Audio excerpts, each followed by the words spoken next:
মুখ্যমন্ত্রী শুভেন্দু অধিকারী ঘোষণা করেছেন আগামী 29শে জুন থেকে পশ্চিমবঙ্গেও চালু হতে চলেছে অভিন্ন দেওয়ানি রীতি।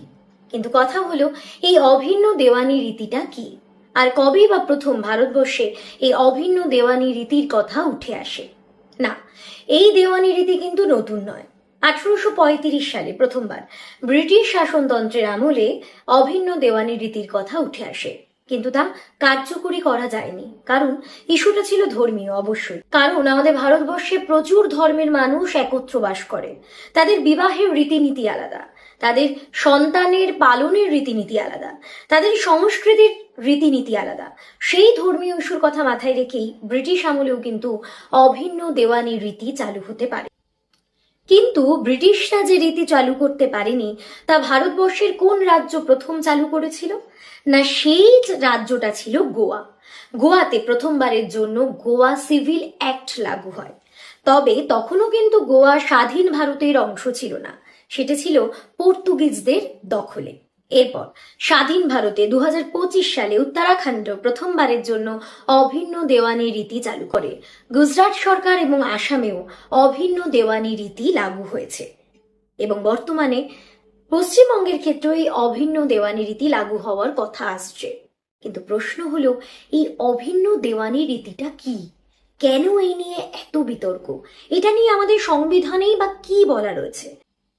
অভিন্ন দেওয়ানি বিধি বা ইউনিফর্ম সিভিল কোড বলতে বোঝায় ভারতবর্ষের সকল নাগরিকদের ক্ষেত্রে বিবাহের একই আইন হবে, বিবাহ বিচ্ছেদের একই আইন হবে, সন্তান দত্তক নেওয়ার ক্ষেত্রেও একই আইন হবে। এমনকি যদি কেউ লিভ ইন সম্পর্কে থাকতে চায়, তার ক্ষেত্রেও কিন্তু একই আইন হবে।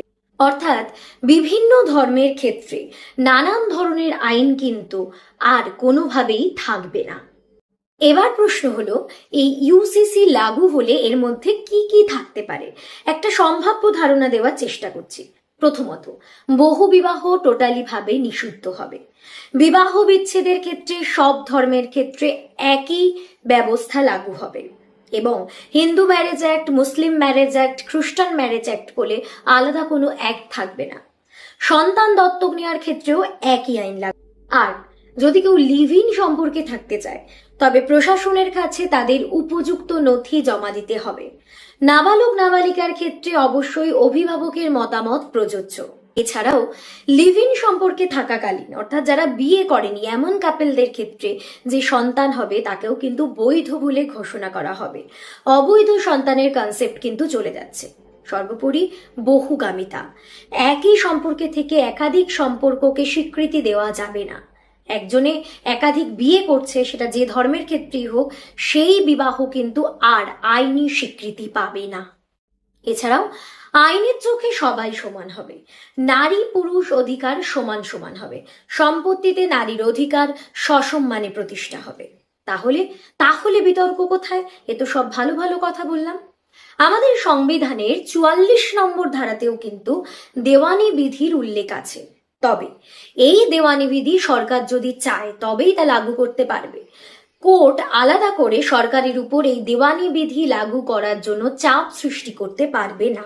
কিন্তু এতে কি প্রবলেম হতে পারে? না, আমাদের ভারতবর্ষে নানান ধর্মের মানুষ একত্র বসবাস করে। তাদের বিবাহের রীতিনীতি আলাদা, তাদের বিবাহ বিচ্ছেদের রীতিনীতি আলাদা, তাদের ধর্মীয় সংস্কৃতি আলাদা। সেই সংস্কৃতির কথা মাথায় রেখে যদি অভিন্ন দেওয়ানি বিধি চালু করা হয়, তবে সেই সংস্কৃতির উপর কিন্তু একটা আঘাত আসবে। আবার বলা ভালো যে ধর্মীয় অনুভূতিতে একটা আঘাত আসবে। সংখ্যালঘুদের ক্ষেত্রে মনে হতে পারে সংখ্যাগুরুরা তাদের নিয়ম কানুন তাদের উপর চাপিয়ে দেবে।